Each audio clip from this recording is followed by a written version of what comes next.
L'intelligence est-elle une bénédiction ou une malédiction?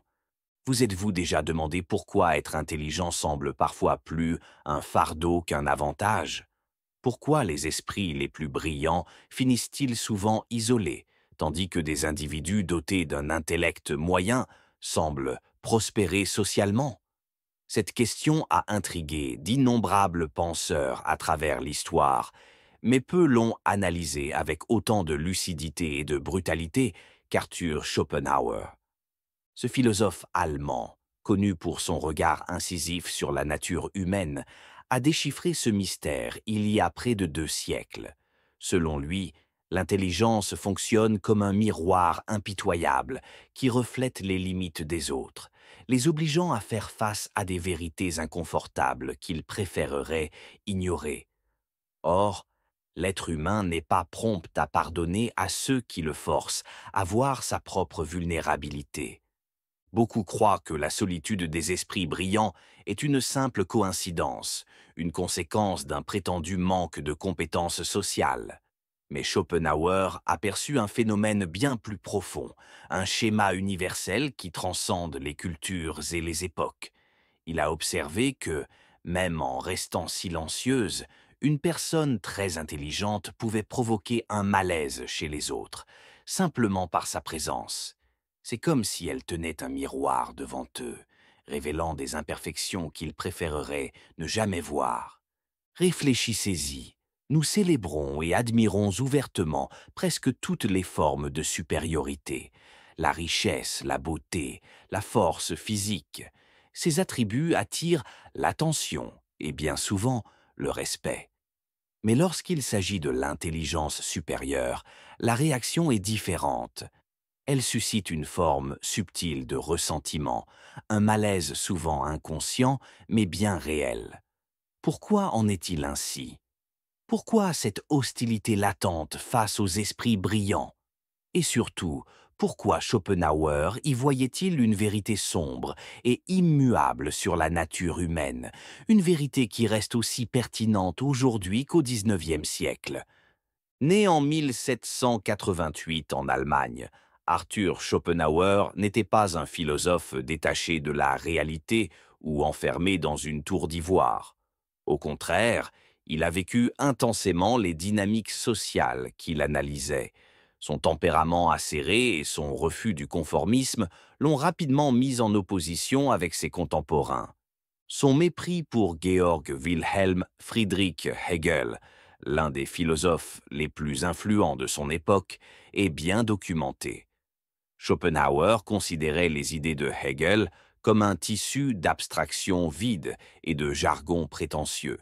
Il était si convaincu de cela qu'il programma délibérément ses cours universitaires au même horaire que ceux de Hegel, persuadé que les étudiants préféreraient sa clarté intellectuelle à la complexité inutile de son rival. Le résultat? Hegel attirait des amphithéâtres pleins à craquer, tandis que Schopenhauer enseignait devant des salles quasi vides. Mais au lieu de céder à l'amertume, Schopenhauer fut fasciné par ce phénomène. Pourquoi les gens préféraient-ils des vérités confortables à des réalités brutales? Pourquoi la pensée profonde et critique engendrerait-elle souvent l'isolement social?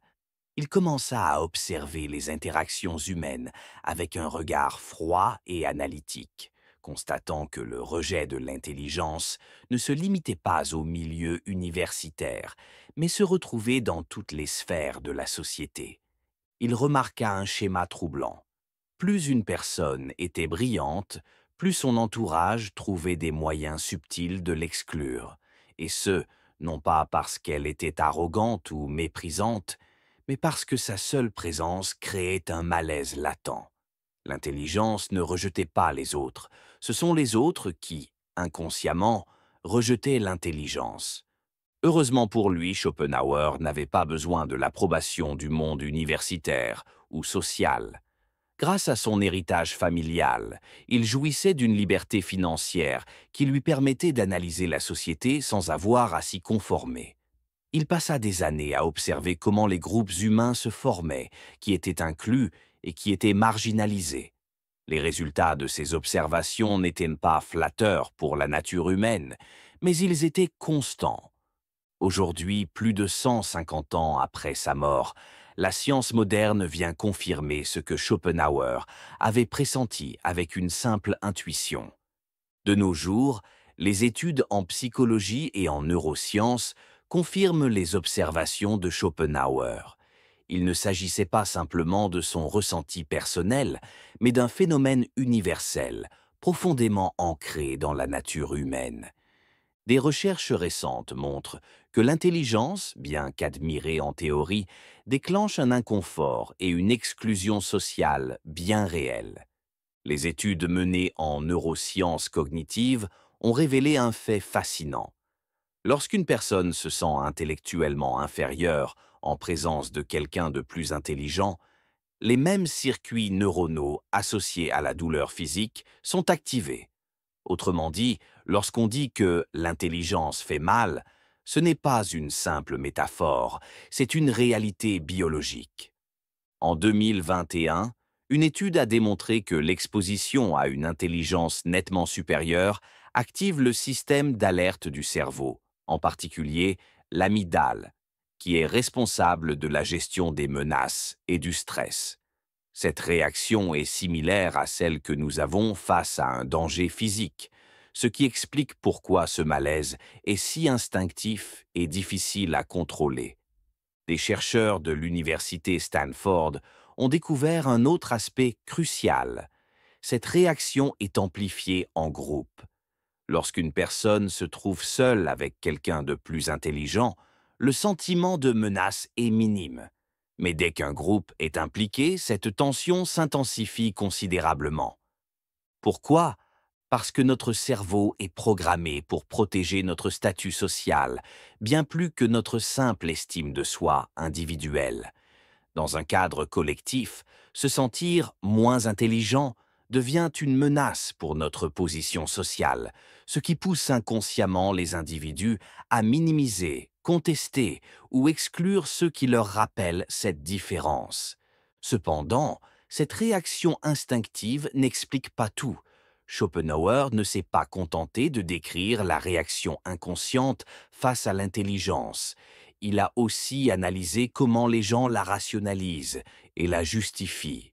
Il a révélé un mécanisme psychologique subtil. Les gens ne rejettent pas ouvertement l'intelligence en soi. Au lieu d'admettre qu'une personne brillante les met mal à l'aise, ils projettent leur inconfort sur elle. Comment cela fonctionne-t-il?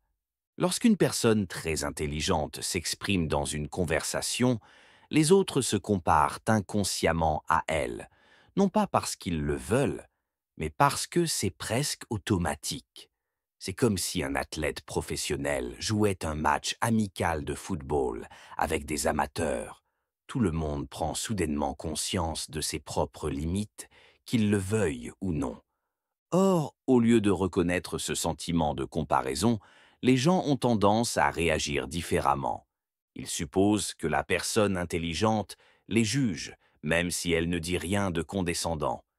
Ils projettent leur propre insécurité en attribuant à l'individu brillant une attitude hautaine.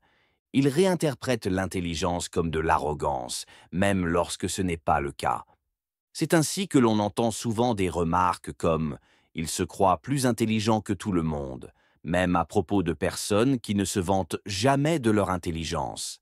Schopenhauer avait identifié ce phénomène avec une précision remarquable. L'intelligence ne suscite pas seulement l'admiration, elle réveille aussi une rivalité implicite et un malaise latent. Mais ce schéma ne touche pas tout le monde de la même manière. Schopenhauer ne s'est pas arrêté à une analyse générale du rejet de l'intelligence. Il a également mis en évidence une réalité encore plus nuancée. Hommes et femmes font face à cette dynamique de rejet de manière différente. Les hommes intelligents font souvent face à une confrontation directe ou à une exclusion subtile. Lorsqu'un homme est perçu comme trop brillant, il est soit marginalisé socialement, soit considéré comme une menace et devient une cible de compétition. Les femmes intelligentes, en revanche, sont confrontées à un double dilemme. Non seulement elles subissent le rejet lié à leur intelligence, mais elles entrent également en conflit avec les attentes sociales traditionnelles.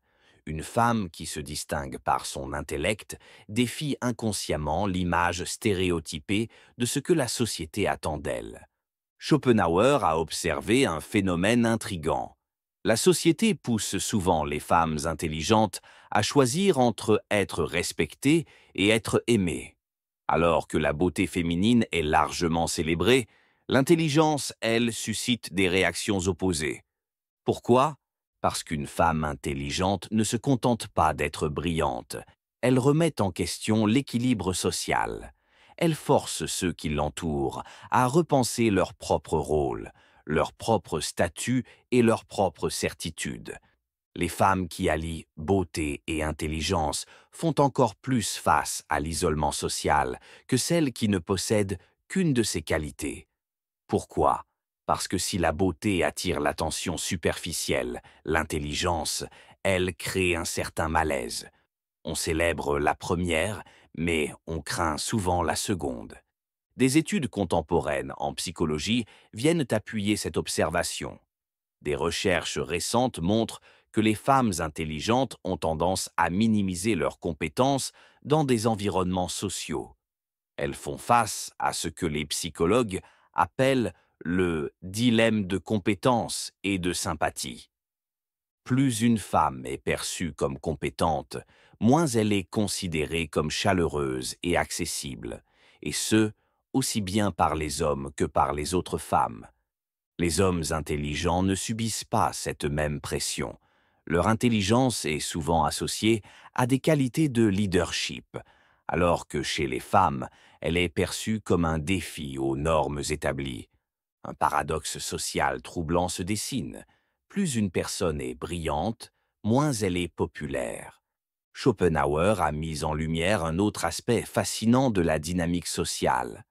La médiocrité possède un pouvoir social que l'intelligence n'a pas. Les esprits brillants sont souvent mis de côté, tandis que ceux qui affichent un niveau d'intelligence moyen sont bien mieux acceptés. Pourquoi? Parce qu'ils ne représentent pas une menace pour l'ego des autres. La médiocrité agit comme un cocon social. Elle offre un confort rassurant en envoyant un message implicite. Ne vous inquiétez pas, vous êtes à la hauteur. Regardez autour de vous. Dans les conversations de groupe, les sujets sont souvent simplifiés pour ne pas heurter la sensibilité intellectuelle des participants.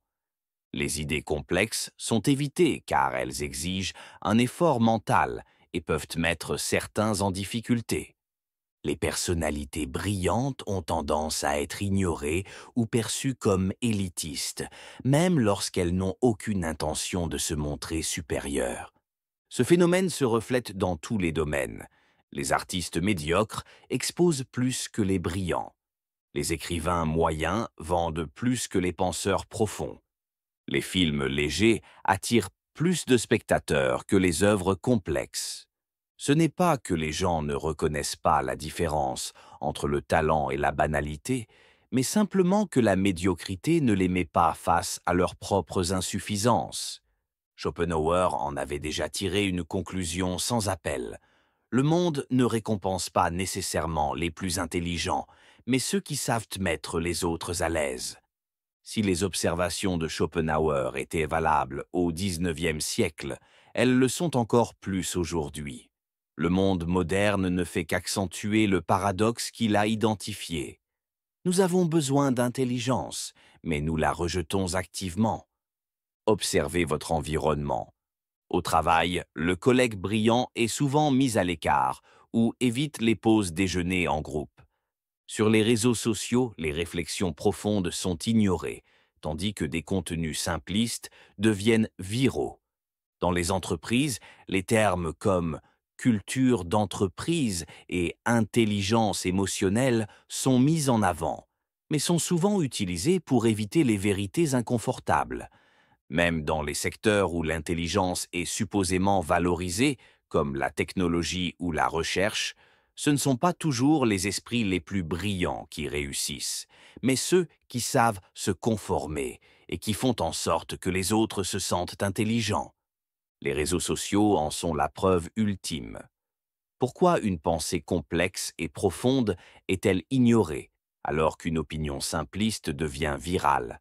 Parce que la profondeur demande de réfléchir, et réfléchir cause de l'inconfort. Ce phénomène est visible jusque dans l'éducation. Les écoles affirment valoriser l'intelligence et la pensée critique, mais qu'encouragent-elles réellement? Les penseurs originaux sont souvent marginalisés, tandis que ceux qui savent simplifier leurs idées pour plaire au plus grand nombre sont récompensés. Cela illustre ce que Schopenhauer appelait le paradoxe social ultime. L'humanité a besoin d'intelligence pour progresser, mais elle rejette activement ceux qui la possèdent. L'histoire regorge d'exemples illustrant cette dynamique. Isaac Newton était connu pour son extrême solitude. Albert Einstein fut considéré comme un mauvais élève et rejeté par l'Académie scientifique. Marie Curie dut lutter contre une exclusion systématique du monde académique. Pourquoi ces génies ne furent-ils reconnus qu'après leur mort? Parce qu'une fois disparus, ils ne représentent plus une menace pour le statut social des autres. Ce paradoxe est visible partout. Les entreprises disent vouloir des penseurs innovants, mais rejettent les idées trop disruptives. Les universités prétendent rechercher des esprits brillants, mais elles privilégient ceux qui s'adaptent au système. La société a besoin de progrès, mais elle se méfie de ceux qui le créent. Schopenhauer expliquait cela par une vérité simple. L'intelligence est un pouvoir qui ne peut être contrôlé.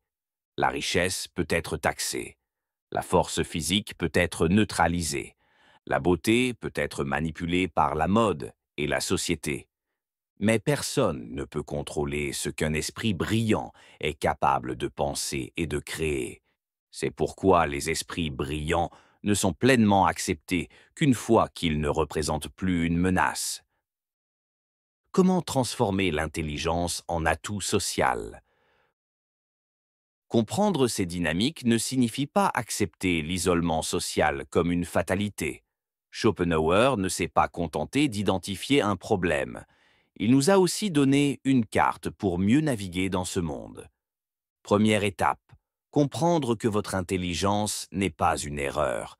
Les réactions des autres ne sont pas personnelles, mais bien sociales.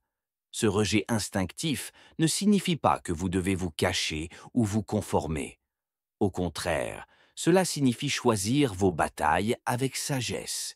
Gardez vos idées complexes pour les bons moments et les bonnes personnes. L'intelligence n'est pas appréciée partout, mais elle est valorisée dans les cercles appropriés. Ne perdez pas d'énergie à essayer d'être compris par ceux qui ne veulent pas écouter. Trouvez votre tribu. Deuxième étape, comprendre la force des petits cercles. Schopenhauer avait remarqué que les personnes très intelligentes ont tendance à former de petits groupes soudés. Aujourd'hui, grâce à Internet, il est plus facile que jamais de se connecter avec des esprits similaires. Vous n'avez pas besoin que tout le monde vous comprenne, seulement les bonnes personnes. Troisième étape, apprendre des génies qui ont réussi à combler cet écart. Certains intellectuels ont trouvé des stratégies spécifiques pour concilier brillance et acceptation sociale. Voici quelques exemples. Richard Feynman, le célèbre physicien, était un génie, mais il est devenu célèbre non seulement pour ses découvertes, mais aussi pour sa capacité à communiquer avec clarté. Il savait expliquer des idées complexes, sans jamais les simplifier de manière excessive. Résultat, son intelligence était perçue comme accessible et non menaçante. Ada Lovelace, pionnière de la programmation informatique, avait créé des laboratoires sociaux où les esprits brillants pouvaient échanger librement sans jugement. Elle a prouvé qu'un environnement bien conçu peut transformer l'intelligence en force sociale au lieu de la rendre isolante. Benjamin Franklin, l'un des plus grands penseurs de l'histoire, ne se présentait jamais comme une autorité absolue. Au contraire, il partageait ses idées sous forme de questions ou de suggestions. Résultat, son intelligence n'était pas perçue comme une menace, mais comme une invitation au dialogue. Être intelligent ne signifie pas être condamné à la solitude. Schopenhauer n'a jamais dit cela. Au contraire, il nous a donné des outils pour mieux comprendre la réalité sociale et mieux y naviguer. Que retenir? L'intelligence peut provoquer une réaction sociale défensive. Ce n'est pas votre faute. La société a besoin de penseurs profonds, même si elle résiste au changement. L'isolement n'est pas inévitable. Il suffit de trouver les bons cercles et les bons contextes pour s'exprimer. Les grandes avancées de l'humanité ont toujours été initiées par des esprits qui pensaient différemment, qui voyaient plus loin et qui osaient aller au-delà de la norme. La prochaine fois que vous ressentirez une réaction sociale négative face à votre intelligence, souvenez-vous de ce que Schopenhauer nous a enseigné. Vous ne faites que refléter une vérité que les autres ne veulent pas voir. Partagez dans les commentaires comment vous avez géré les défis sociaux liés à votre intelligence. Si vous voulez explorer encore plus les pensées des grands génies de l'histoire, abonnez-vous à notre chaîne. Nous ne faisons que commencer.